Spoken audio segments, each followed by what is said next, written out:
souci d'architecte et d'architecture et même, si j'ose dire, de supporters de football, c'est de respecter l'âme d'un des lieux les plus mythiques du sport français, c'est-à-dire le stade Bollaert. Et donc il y a une idée et une conception du stade dit à l'anglaise, c'est-à-dire avec les spectateurs le plus près possible de la pelouse. Et quand on sait que dans les angles, c'est les places les moins bien, donc après débat avec tous les acteurs de la construction, il a été convenu que l'idée de garder cet esprit de stade à l'anglaise propre à Bollaert, nous avons choisi ça parce que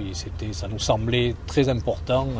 et c'est important aussi pour le club de maintenir l'esprit de ce club. Effectivement, le fait de changer la toiture, non seulement, parce que c'est ça l'essentiel, c'est pas d'être plus joli, d'être plus artistique, etc. C'est surtout que les gens soient mieux. Donc ils seront entièrement couverts, ce qui n'était pas le cas. Ils verront bien, ce qui n'était pas le cas, puisque les poteaux qui tenaient les gradins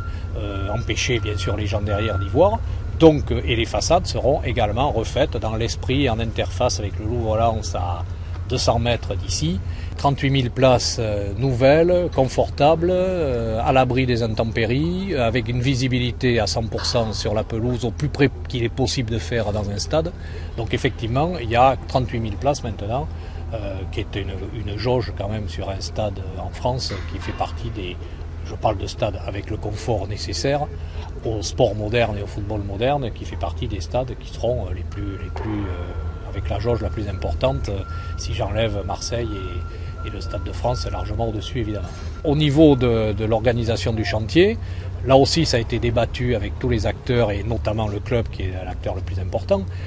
de savoir s'il fallait conserver le jeu, et vous le savez aussi bien que moi, enfin les supporters le savent en tout cas, et je comprends ça, qu'ils préféraient jouer parce que ça affaiblit quand même le club de ne pas pouvoir jouer chez lui, mais les délais notamment pour accueillir l'UEFA et l'Euro 2016 ont fait qu'il n'était pas possible de faire comme ce que nous faisons en ce moment à Toulouse, de garder l'occupation, mais on a réussi quand même à pouvoir livrer le stade à une jauge réduite à 25 000 places, de façon à réduire au maximum l'inutilisation et l'obligation pour le club d'aller jouer, pas à l'extérieur, mais en tout cas pas chez eux.